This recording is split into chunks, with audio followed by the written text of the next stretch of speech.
አጠቃላይ እንግዲህ የመልካም አስተዳደር ስራዎችን በተመለከተ ከህብረተሰቡ አሳታፊነትና ልየታ ጋር ተያይዞ እንግዲህ በበጀት ዓመቱ የዝግጅት ምዕራፍ ስራዎችን ስንሰራ ብሎክን መሰረት ያደረገ የመልካም አስተዳደር ልየታ ነው ለማድረግ የሞከርነው።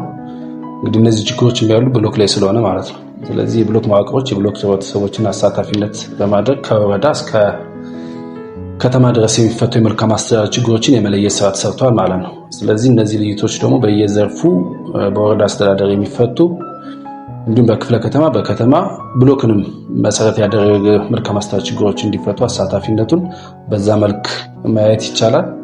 እነዚህን አሳታፊነት ስናይ ህብረተሰቡ የመልካም አስተዳደር ችግር ማንሳት ብቻ ሳይሆን ችግሮችንም በኦልሬዲ ተሳትፎ ራሱ እንዲፈታ እየተደረገ ያለበት አግባብ አለ ማለት ነው። ስለዚህ በዚህ ሂደት ውስጥ አጠቃላይ እንደወረዳችን ከብሎክ እስከ ከተማ ድረስ ይፈታሉ ተብለው የተያዙ የመልካም አስተዳደር ችግሮች በአይነት 7 በዝርዝር ወደ 13 የሚሆኑ የመልካም አስተዳደር ችግሮችን ለይተን ነው ወደ ተግባር የገባ ነው ማለት ነው። ስለዚህ እነዚህ የመልካም አስተዳደር ችግሮች ከለየን በኋላ አጠቃላይ ለሚመለከታቸው ተቋማት በጋራ የሚፈቱ ስለሆኑ በተቋማት የሚፈቱትን ለተቋማት፣ በብሎክ የሚፈቱትን ለብሎክ፣ በከተማና በክፍለ ከተማ ደረጃ ደግሞ የሚፈቱትን በከተማ ደረጃ እንዲፈቱ የማሳወቅ የመወያየት ስራዎች እየተሰሩ ያሉበት ሁኔታዎች አሉ።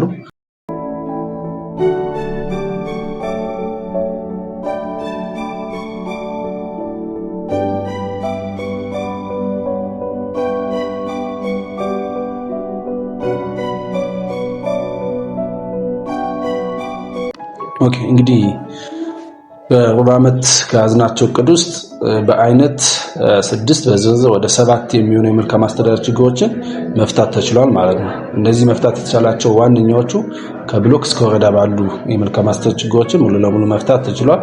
ቀሪ የምንላቸው በከተማና በክፍለ ከተማ የሚፈቱ ችግሮች ናቸው።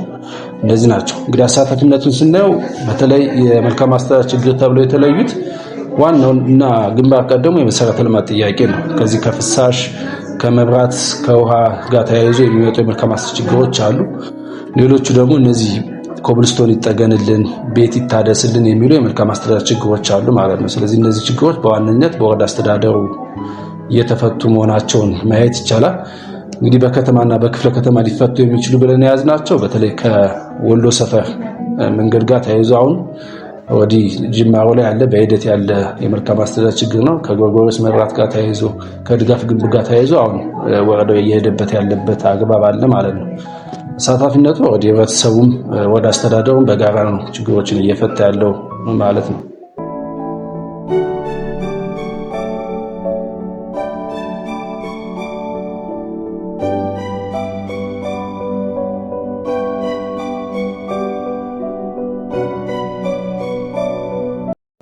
እንግዲህ እንደ ወረዳችን ከአገልግሎት አሰጣጥ አንጻር ቅድሚያ የሰጠነው የህብረተሰቡን የቅሬታና የመልካም አስተዳደር ችግር መፍታት ነው።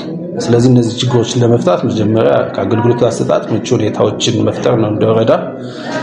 ከዚህ ጋር ተያይዞ ወረዳችን ከዚህ ቀደም በነበረው ምቹ ሁኔታ አሁንም ተሻሽሎ አገልግሎት ፈላጊው ህብረተሰብ አንድ ማዕከል ላይ አገልግሎቱን እንዲያገኝ እየተደረገ ያለበት ሁኔታዎች አሉ። እንግዲህ አገልግሎት ምቹ ስናደርግ ለአካል ጉዳተኛ፣ ለሴቶች፣ ለአረጋውያን፣ ለህፃናት ምቹ በሆነ ሁኔታዎች ነው ማድረግ ዋነኛ ዓላማችን። ስለዚህም ደግሞ የአንድ ማዕከል አገልግሎት መሬት ላይ በማውረድ እነዚህ አገልግሎቶች በአንድ የሚመለከታቸው ተቋማቶች አንድ ላይ የሆኑ ከሰኞ ሮብ፣ ዓርብ አገልግሎቶች እየተሰጡ ያሉበት ሁኔታዎች አሉ።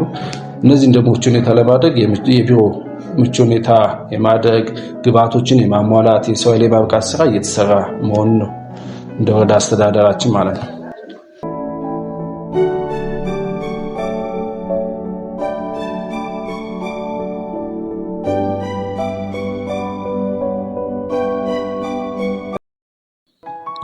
እንግዲህ ከህብረተሰቡን የእርካታ ደረጃ ከፍ ለማድረግና ከአገልግሎት አሰጣጥ ጋር ተያይዞ እያጋጠሙ ያሉ ችግሮች በተለይ ከመልካም አስተዳደር ጋር ተያይዞ ድግግሞሽ ይኖረዋል።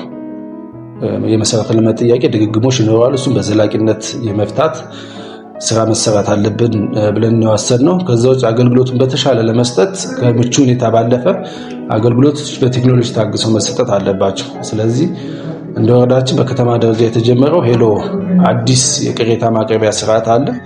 ለሱ ኦልሬዲ ማንኛውም ህብረተሰብ ካለበት ቦታ ሆኖ የሚሰማውን ቅሬታ እንዲያቀርብ የትኛውም እዚህ ሳይመጣ አገልግሎቱን ባለበት ሆኖ ምላሽ የሚሰጥበትና አካሄድ እየተከተልን ያለነው።